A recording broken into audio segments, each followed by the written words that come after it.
Welcome to Ticker Talk. I'm Ted Ohashi, coming to you today from the offices of InvestmentPitch in Vancouver, British Columbia. I'm pleased to have with me today Ty Docherty of Deerhorn Metals for a return engagement. Ty has with him today the chairman of the company, Tony Fogarassy. Gentlemen, welcome. Thanks for having us, Ted. Thank you. Ty, let's go back to your previous moment on Ticker Talk.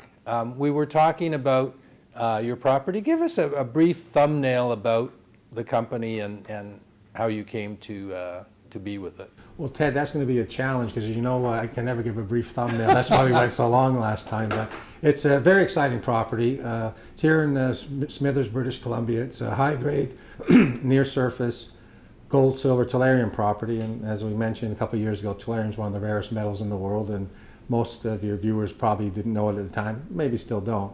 But it's very important in the solar panel industries and electronics. So we came a long way since then. We were talking about doing the drill program to try and move it along closer towards production because we always thought it was going to have the potential to be a mine. And we've been very successful. I think our last drill program, I think we hit 48 out of 48 holes of mineralization. And I'm not a math major, but I think that's a pretty high percentage. And we just recently completed a preliminary economic assessment on the property because we always had great confidence that this could turn into a mine. And as of 2 days ago, the engineering company basically described it as robust a few times in our meeting. So we're very excited. We put it out to the market. And the interesting thing about it, Ted, is that the PEA was basically just done on 450 meters of our known zone. We've drilled out to 875 meters, and we've actually followed the vein on surface to 2.4 kilometers. So there's a lot more resources to add to it, but we were confident that we could get a positive study just by working on the 450 meters, and that's what's happened. Tony, why don't you describe your background for our viewers a little bit? You're new to our audience. Yeah, I'd be delighted. I am a lawyer, but I'm also a geologist, and I practiced as a geologist for a number of years before going to law school. My practice focuses on natural resources, whether it's minerals, oil and gas, and renewable energy. In terms of much of my time, it's involved with public companies, principally from an advisory capacity standpoint. I certainly don't practice as a geologist. We leave that to those who are obviously the experts in 2013. I've been a lawyer for about 20 years now. And you have expertise in dealings with First Nations, do you not? That's right. Over the years, in my capacity as counsel for a number of clients and a number of projects as an advisor, I've worked with dozens of First Nations groups in British Columbia and outside BC. And it's one of the drawing cards for me in terms of the Deerhorn project is being located in BC and being located in an area of the province which, from an Aboriginal First Nations standpoint, is quite receptive to mineral exploration and mining activity. Okay, I'll ask you more about that in a few minutes. But going back to Ty, Ty, when you were here last, we were talking about updating your 43101. We were talking about additional drilling on the property. Those were a couple of important milestones that you've accomplished, isn't that correct? Yeah, we have, and we were basically using the information that Teck had done back in the late 80s. If you remember, they'd been up there for a couple of years, and as a matter of fact, it even did the metallurgy. So we have that report, as I mentioned before, going forward, and obviously to put things in the feasibility study, we'd have to do the metallurgy again, but certainly the geology doesn't change. So they laid out a blueprint for us, and we followed up. And as I said earlier on, we hit 40 out of 48 holes in that season in 2011. So we're pretty excited about that. But the key and why we got excited in the first time, as I think I mentioned, I like to look at a project and look for the potential red flags. I mean, the project could be fantastic, but if there's going to be a red flag or two that's going to not let the program go forward, there's no sense wasting time and energy. For example, for the people that are in British Columbia are familiar with Stanley Park, if you found the world's greatest property in the middle of Stanley Park, it's never going to go to production, so don't waste your time. So, I analyzed the situation with the board and said, this looks good. Teck liked it back then. And we've just basically been ecstatic on the results that we've had. And the key is that, there's such a large area up there. It's approximately 60 square kilometers. And actually, our QP actually says it's closer to 80 square kilometers, 9K by 9K. and we're only looking at one small section of it. But when I mentioned earlier, it's high-grade mineralization on surface, so it's amenable to open pit, which obviously for people that follow the mining, it's a lot less expensive for open pit than it is underground. And the bulk of our drilling has been no more than about 55 to 60 meters from surface, so 200 feet. We think there's an excellent chance that there could be more mineralization down below, but if we're hitting it to develop an open pit section, as we go, let's just follow it. We can always go to the deep stuff down later on. And Tony, fast forwarding to today then, the company's just announced the results of their PEA on this property? That's right, and the preliminary economic assessment confirmed what we thought was the case, that we have a deposit that is economic. The economic returns are robust, and that specific language that the PEA consultancy, the engineers, use that word quite expressly. And from an economic standpoint, that consultancy has advised a number of companies and has authored a number of PEAs over the years. And when they compare other mines in a similar category that we're in, we are looking pretty good. And they were quite happy to deliver good news to us, because often they have to deliver bad news. Right. But it was good news for us. So we were excited for a number of reasons in terms of the economics of the deposit. First being, of course, is you have to put in capital. So it's going to cost approximately $27 million from today going forward to put the mine into production. It requires a couple of more reports, as I'm sure many of your viewers know, pre-feasibility, feasibility studies, and all the other baseline reports, environmental, et cetera, that have to go into that.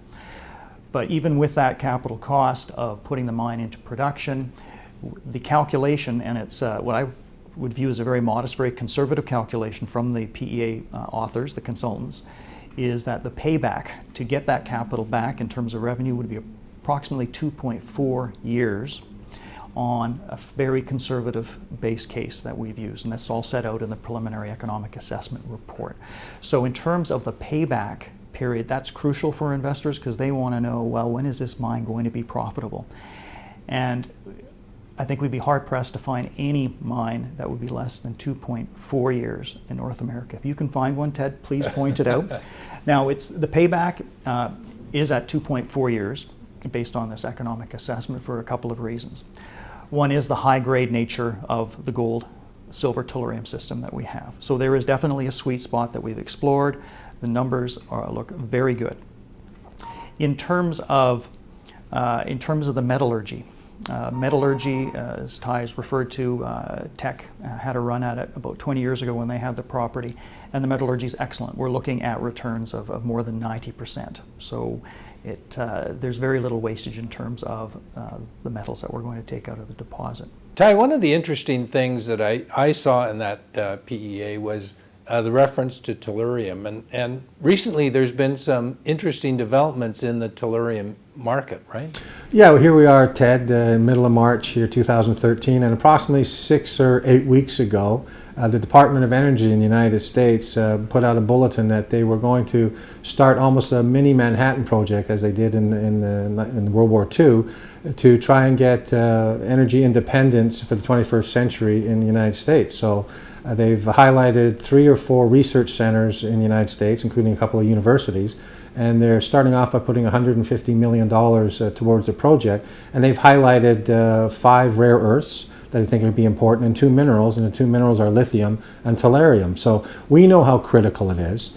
It's just that people haven't heard about it before, but as we discussed the last time, we sort of made a joke, unless you think that the barrel of oil is going back to $20 a barrel and 10 cents a gallon for gas, they're looking for new ways to get green energy, and President Obama has certainly been going down that way with his interest in various solar companies and wind companies. So I know it's very, very important, and the investors should know that about a year ago, in April of 2012, at a green energy conference, I think they called it Strategic Minerals or whatever it was, Green Minerals, First Solar gave a presentation to the audience there, and our chairman Tony was at the presentation. And it was very good, because in their presentation, talking about the potential uses of tellurium and accessibility and all that, They mentioned there's potential 4 companies in the world that might be able to direct supply tellurium, direct mine it. And Deerhorn was one of the 4 that they mentioned on 2 separate occasions in their PowerPoint. So, Okay. you know, that type of advertising is great, Right. you know, so it's very, very important. And they are the largest solar manufacturer panel in the world. Right. And they've just, apparently, according to news releases, they've just signed a deal in the Middle East. I think it's Saudi Arabia, but I don't know the exact country, that they're going to be building $10 billion worth of panels every year for the next 20 years. So a $200 billion investment for the Saudis, for example. So again, we're one of the few companies that can direct mine the tellurium in their view. And I think it puts it in good position. And now we can demonstrate to people that not only do we think we have a good deposit, but the PEA sort of lets people know that, hey, we're around. We're not looking at a capex of 200 or 300 million in these daunting markets. You know, so as we said in our news release a couple of days ago, we're looking at alternative ways to finance this, whether it be an offtake on the tellurium, offtake on the gold, flipping out the tungsten that we have there, or the copper porphyry we discovered. You know, the fact is, it's not a daunting number for us. I mean, raising money at any time is difficult in these markets, but, you know, it lets people know that if it's $28 million or so, as it said, and it's a 2.5 year payback or less, and that's a conservative, because people understand, you know, we're going to be around because we have this mineral that's so special. Someone's going to need it, as we said last time, and now we can demonstrate that, you know, we plan on going forward. So that should take one question off the table for them as well. You got a good property, but will you ever get to production? We think we will, you know. Ty mentioned a couple of things there that that related directly to the economic assessment report. One is, do you know of anyone else that has an actual resource of tellurium? We do not. In terms of National Instrument 43101 resource estimate, no, we have not come across one in our travels. We think we're probably the tellurium experts from an exploration standpoint. It's just not a metal that a lot of companies explore for. And generally speaking, the source of supply is a byproduct from copper refining. But people are realizing that's insufficient, and they have to find in situ tellurium. And the other point was that I think the plan, according to the PEA, is to operate under the small mines provision? Correct. And that was a decision that was made by the board. It helps the economics, first of all, but it also allows us to achieve our social license with the local communities. There are a large number of large mines in the area, and Huckleberry Mine being the classic, and there's a number proposed in the next few years. And when we approached the local communities and we looked at the numbers in terms of where were we going to get our best rate of return, most bang for the buck, if you will, in terms of developing the mine and developing it quickly, it was the small mine. From a regulatory standpoint, it takes anywhere from 2 to 4 years to put a small mine into production once you've got the capital raised. If you go with a major mine, again, you look at Huckleberry near Smithers, it would take you 7, 10 or more years. We all know about the Prosperity Mine in the Caribou, which has been struggling with a whole bunch of issues, and it's been in progress for the better part of 2 decades. Right.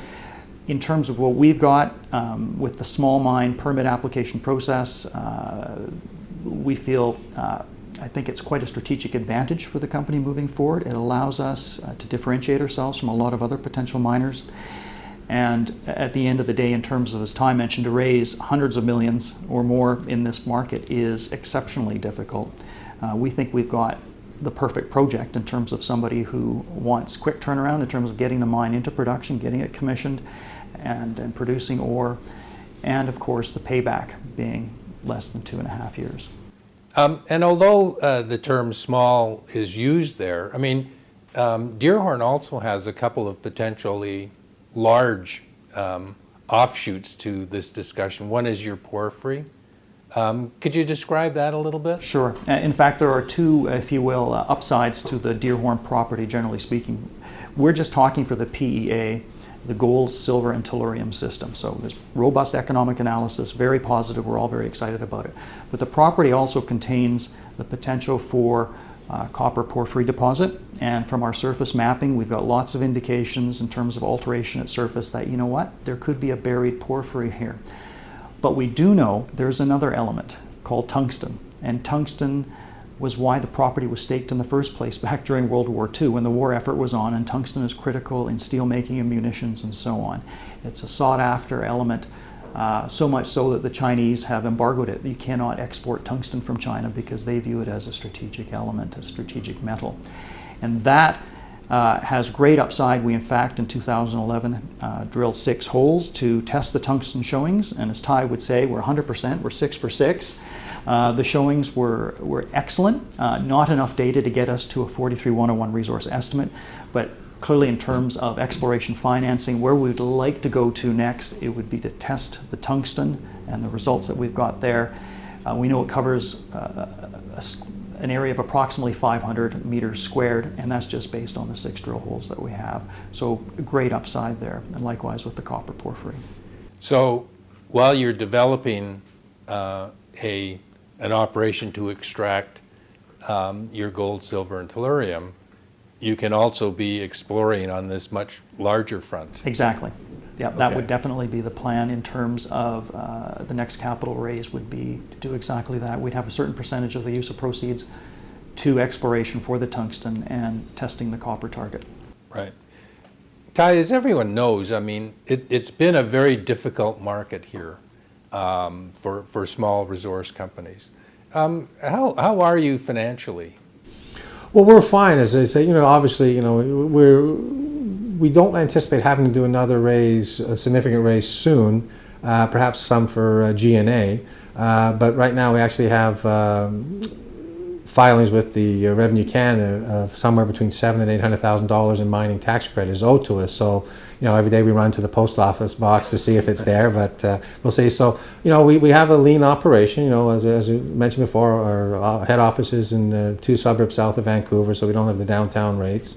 So no, we're fine, and as I say, because of a lot of the financings that we did over the last couple of years came from shareholders of my former company that was quite successful, Quinto Mining, that we have people that understand that they're in for the long haul, whether it be 3 or 4 years, whatever the case is, and as long as we have a good project, they'll finance us. And sometimes the investment community, the brokers catch on, sometimes they don't. And I really do feel sorry for some of the companies out there that don't have the pizzazz to differentiate themselves, because it is tough out there. Recently at the PDAC in Toronto, not like it was walking through a mausoleum, but certainly the hype factor and the wow factor wasn't the same as it was a couple of years ago. And it's tough out there, and that's why I take solace in the fact that we have an outstanding project. And again, so as Tony mentioned, when you can show potential investors that it's 2.5 years or 2.4 year payback. We didn't mention the fact that it's a 14-year mine life they're talking about. And again, that's just for the 450 meters. So anyone that's looking for blue sky, Ted, instead of say, okay, here's a report from a distinguished engineering firm saying, robust economics, 14-year mine life, payback in 2.4 years. But again, it must be emphasized to the viewers that, again, that was based on only 450 meters of our known zone. We've drilled out to 875 meters. So for those that aren't comfortable with the metric system, basically 900 meters would be double the 450 meters. So we're at 875, so almost exactly double the size. And so, we've drilled it a lot. We are very comfortable that the ore is consistent. We have to do a little bit more infilling, and once we do that, then that extra 450 meters would be thrown in as a resource as well. So again, there's the upside, but again, that's just a minor upside, because as we mentioned earlier, we've actually followed on surface for 2.4 kilometers. And again, for the people that aren't comfortable with metrics, it's approximately 5 times the current size of the PEA. And again, just looking at short drilling, not even talking about going deep. So lots of potential. And that's why sometimes you get the shareholders saying, well, can you do this? You should do that different. And I said, yeah, I've read a magazine from 1954 called Western Miner describing the Deerhorn property as a potential Braylorn type deposit. And for those people that are not familiar with Braylorn, it's a producing mine back starting in the 30s, very high grade, but they're going down 3, 4, 5,000 feet. So as I said, when you have a limited budget, you have to sit and say, what's the best use of funds? So why not keep drilling near surface and proving up resources for a PEA and feasibility study, rather than putting a couple or half a dozen really deep holes and hitting it or missing it? I'd get the shareholder saying, what kind of person would go from a certainty or a virtual certainty of adding resources and go after the blue sky, you'd be sort of stuck in the mud. So we're doing what we have to do because, you know, the geology isn't going to move anywhere. Once we get into production and things go, we can always go test that later on. So there's just so much potential that's one of the problems we run into, Ted, is that when you tell people the story, they almost want to say, well, it sounds too good to be true. And that is one of the things people have to understand, that we did our research ahead of time, as I mentioned, looking for potential red flags. So once you eliminate as many of the red flags as possible, then all these other things were bonuses. Because as I mentioned, I think 2 years ago in our interview, we went into this for the gold and silver, because that's what Teck was interested in, because tellurium wasn't worth much 20 odd years ago. That's changing now. So, you know, that could be an economic benefit for us, only from the fact that someone needs that type of mineral. But one thing we have to let people know is the fact that if tellurium went to zero tomorrow, and it's not going to happen, but if it went to zero tomorrow, it would have about a 5% effect on our overall economics. We are a precious metals property. It's just that the tellurium gives us the bonus that someone else is going to need something desperately. So that's what we're excited about, and the fact that we have this wonderful tungsten target. And again, as I mentioned, to refresh the viewers 2 years ago, that we have a report from 1959 talking about the potential size of this tungsten deposit. But again, in 1959, no one cared about tungsten. You know, that's changed now, as Tony has said, a strategic mineral. And now we find this new copper porphyry potential system to the north. And how do we find that? Well, thanks to global warming, you know, there's a lot of melting because it's a heavily snowed area. People are walking up there and seeing it stick out of the ground. So guys that were 20 years ago, they wouldn't have even seen this. You know, so with all the access we have now and the various lakes connecting, it's much easier for us to go in than the original people back in the 40s that probably had to take a donkey or something a couple of days to get over the various lakes and all that. So it's very, very fortunate. So for shareholders, that's the one thing they have to understand, that it's not too good to be true. It is what it is, and we always back it up with the information. We thought that Teck did a good job with the metallurgy. We have that report. So it's not us saying the metallurgy is at 90% like Tony referenced. We have it. If anyone wants to check, it's easier. So you have to get through this, that people are used to hearing stories that maybe a few elements are left out. And that's why we thought it was important for our shareholders in these markets at the moment where people are, you know, thinking their investments are down all over and resource companies have had it. Some of them have, as I said, unfortunately. But we're going to be very robust in how we move forward. And the decisions are made, okay, how do we finance it? You know, maybe look at a limited partnership. There's, you know, let's say offtake agreements, you know, because the $28 million to $27.8 million, that's not needed right now. For the next drill program, we're probably looking at $2 to $3 million.